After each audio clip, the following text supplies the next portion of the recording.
Ibu sekalian yang berbahagia, salam guru penggerak, bergerak, tergerak, dan menggerakkan. Hari ini saya akan menyampaikan terkait dengan demonstrasi kontekstual modul 2.1 yaitu tentang RPP atau modul berdiferensiasi.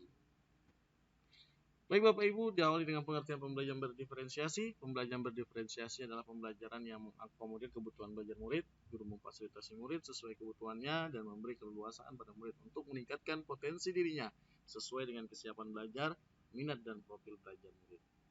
Lalu kemudian sebelum kita melakukan RPP atau pembelajaran tentu perlu ada pemetaan kebutuhan belajar murid, yaitu memberikan mereka pemetaan berdasarkan kesiapan belajar, minat murid dan profil belajar murid melalui observasi atau pengamatan. Baik, berikut adalah nanti RPP atau modul ajar terkait dengan pembelajaran saya bahasa Inggris tentang konteks kelas 10 di 2JP, 2 jam pelajaran. Saya sendiri Al-Kahfi, CGP Angkatan 11, Unit Kerja SMK Muhammadiyah 2 Samarinda tahun 2024. Oke, baik Bapak Ibu, diawali dengan ini adalah identitasnya, RPP saya. Sebutkan tadi sudah beberapa. Kemudian di tahapan ini adalah tahapan E ya, kelas 10. Capaian pembelajarannya di sini peserta didik menggunakan bahasa Inggris untuk menyampaikan keinginan ataupun perasaan dan berdiskusi mengenai topik yang dekat dengan keseharian. Ada domain kontennya Bapak Ibu, yaitu adalah menyimak dan berbicara, listening dan speaking. Tujuan pembelajarannya tadi fokus kepada listening dan speakingnya, bagaimana mengkomunikasikan ide dan opini sederhana dan dalam berbagai diskusi, aktivitas dan kolaboratif, serta presentasi oral untuk menceritakan suatu event olahraga atau sport event. Nah, lalu di konten utama dari konteks ya, tentang sport event.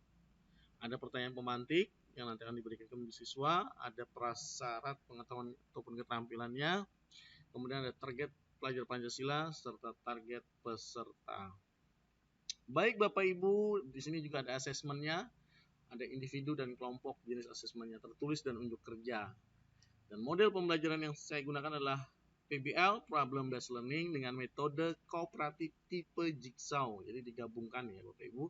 Kemudian ada materi tadi adalah recontext, medianya ada laptop, LCD, loudspeaker, gambar PowerPoint presentation with Canva, ada quizzes, Google Form, dan handphone. Dan sumber belajarnya tentunya adalah menggunakan pusat perbukuan Kemendikbudristek dan video YouTube. Untuk pemahaman bermakna, tentu saja juga akan masuk di dalam modul ini. Baik Bapak Ibu, kelanjutan yang pertama adalah kegiatan pembelajaran. Tentunya ada pra-KBM. Tadi di awal saya sebutkan untuk pembelajaran berdiferensiasi, tentunya guru harus menyiapkan kebutuhan belajar, minat menulis teks rekon, rekaman audio atau dokumentasi berupa video. Ya, ada kesiapan belajar, kuesioner mengetahui contoh teks rekon, profil belajar, visual audio, audio visual. Ya, di sini termasuk dalam pembelajaran diferensiasi proses, Bapak Ibu. Lalu kemudian adalah kegiatan awal, yaitu di sini ada orientasi, ada di situ juga masuk kebutuhan belajar, ada persepsi dan pemberian acuan. Nah, ini semua termasuk ke dalam diferensiasi proses kesiapan belajar atau readiness. Oke, Bapak Ibu, jelas sekali ya, terlihat di sini juga masuk ada HOTS-nya, ada critical-nya juga ya Bapak Ibu. Kemudian kita masuk kegiatan inti. Nah, di dalam kegiatan inti sudah masuk sintak model pembelajarannya tadi. PBL-nya ada yang pertama orientasi siswa pada permasalahan. Ya, jelas sekali peserta didik mendengarkan dan mengamati tayangan sebuah video terkait describing a sporting event dengan link tautan dari YouTube yang diberikan oleh guru. Mereka menggunakan menganalisis. Di sini ada visual dan auditorinya, ya jelas sekali. Dan di sini juga di bawah itu ada kinestetiknya. Ini termasuk dalam diferensiasi konten berdasarkan profil belajar murid. Lalu kemudian Bapak Ibu lanjut ke tahapan berikutnya dalam mengorganisasi siswa untuk melakukan investigasi. Nah, tahapan-tahapan ini tentu ada pembentukan kelompok, mengarahkan siswa untuk mencari memberikan konteks situasi dalam penjelasan LKPD-nya. Kemudian mereka bergabung dengan siswa lain, ya disebut kelompok ahli.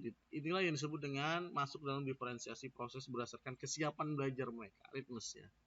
Kemudian masuk ke membantu investigasi kelompok. Ini juga masuk ke dalam diferensiasi proses berdasarkan kesiapan belajar readiness-nya. Nah, kemudian masuk berikutnya adalah mengembangkan dan mempresentasikan hasil karya. Nah, untuk tahapan ini tentu karena sudah ada hasil diskusi, hasil karya mereka presentasi, itu adalah diferensiasi produk berdasarkan profil belajar murid. Kemudian di tahapan berikutnya ada menganalisis dan evaluasi proses penyelesaian masalah. Ini juga tahapan-tahapan ini termasuk dalam diferensiasi produk berdasarkan profil belajar mereka. Karena di situ juga ada peer assessment ya, di mana siswa tidak tampil akan menilai teman yang sedang berpresentasi. Bahkan ada T-FAQ di sini ya, muncul menggunakan teknologinya ya. Ada gunakan Google Form untuk penilaian tadi, link advisor, ada quizzes dan sebagainya. Kemudian di kegiatan akhir, ini adalah merupakan hasil dari umpan balik dari apa yang sudah dipelajari. Kemudian ada refleksi dari siswa untuk kemudian diisi dan dilanjutkan dengan mengakhiri pembelajaran dengan berdoa dan ditutup dengan kegiatan salam. Nah, di sini juga kita memberikan lampiran-lampiran. Tadi ada LKPD tadi yang dikerjakan anak-anak. Inilah merupakan LKPD-nya, lembar kerja peserta didik ya, terkait dengan listening dan speaking-nya, ada alur prosesnya. Kemudian ini activity 1, activity 2-nya, ada activity 3, ada feedback siswa tadi, ya. Kemudian, nah ini adalah kunci jawaban, tentu untuk sebagai membantu guru untuk alur belajarnya ya. Ada penskoran yang diberikan, petunjuk penilaian. Kemudian rubrik penilaian di konteks berdasarkan asesmen tadi yang disebutkan, ada juga rubrik yang lain, rubrik penilaian sikap, ya dan sebagainya. Rubrik speakingnya juga ada. Ada juga ada rubrik writing ya.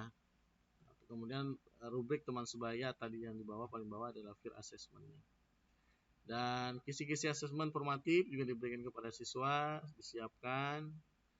Kemudian instrumen observasi pelaksanaan pembelajaran, ini adalah instrumennya ya. Untuk peserta didik apa yang menjadi dasar hasil dari pelaksanaan pembelajaran tadi, kemudian instrumen observasi pelaksanaan pembelajarannya, kemudian ada lembar refleksi untuk guru sendiri ya, untuk refleksinya, kemudian ada lembar pertanyaan untuk peserta didik dalam bentuk surveinya, apakah mereka senang, sangat senang, sedih, atau sangat sedih dari apa yang sudah disampaikan. Hasil lanjutannya ini adalah instrumen surveinya. Dan terakhir, saya mengucapkan terima kasih Bapak Ibu guru semua atas perhatiannya. Salam bahagia, salam guru penggerak, tergerak, bergerak, dan menggerakkan. Wassalamualaikum warahmatullahi wabarakatuh.